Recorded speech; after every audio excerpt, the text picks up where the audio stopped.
Welcome back, my Clashing fans, to another exciting episode of Clash of Clans. If it is your first time, please don't forget to hit that subscribe button, as today we'll be doing our last war attack. Now, what I mean by my last war attack, in the previous video that I posted, we done our first war attack, and it's amazing how we see this unusual war design bases.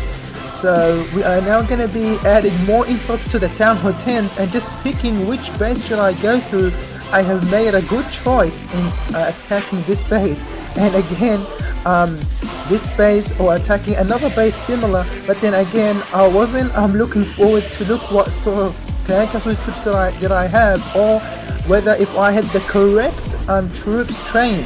I wanted just to go in, and who is going to be falling to this victim is Fizo from Farm Alliance. He's going to be the victim. So moving in, having all of because this is a kind of a war, a war and a farming war, so I'll prefer to call it a farming war. I decided to go in first of all from the right hand side of the base, clearing all of those structures because they are high hit points, and then moving in towards the top left corner of the base. As you can see, it's surrounded by a lot of cannons, and just before I just get there, it's got 3 experts and 3 mortars. But unfortunately, for those for that part of the video is that it's got a lot of basically the top left hand side of the base, it's got a lot of structures that could annihilate a golem, let's say, for example.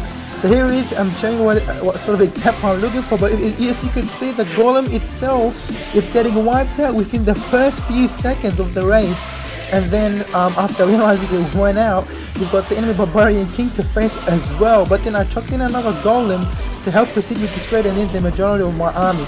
And then because I didn't chuck in my Barbarian King until some time later, but then at the same time I dropped in all of my Earthquake spells so that there's less damage to be in it. And then I dropped in my Barbarian King so he doesn't get his buttocks in near the single target Inferno Tower. I put, as there's always 2 free spells, I froze the Inferno Tower, the single target Inferno Towers. I missed the enemy Queen, which is unfortunate, but then that doesn't really matter as my King takes down his enemy Queen. And of course, Wizards, I froze again the Inferno Towers, and that wraps it up. Another 3-star attack towards #1 Elites. Thank you, healers, for healing those golems, although they don't need to be healed, except the Queen needed a bit of healing. But that's another 6 stars added to #1 Elites. And if you could see the total amount of loot that I've got from this video, from these attacks, it's insane and it's incredible at the same time. Anyways guys, thank you as always for sticking till the end of this episode. Please don't forget to check out my other videos. Anyways guys, don't forget to subscribe. Until next time, I'll see you guys in my future videos. And just before we end this exciting episode, next video we will be discovering some more of the high players in #1 Elites. What I mean by that is a lot of high players, which is Town Hall 11 players and Town Hall 10 players. We're going to be going through those topics, and I hope to see you in the next one. And now, peace.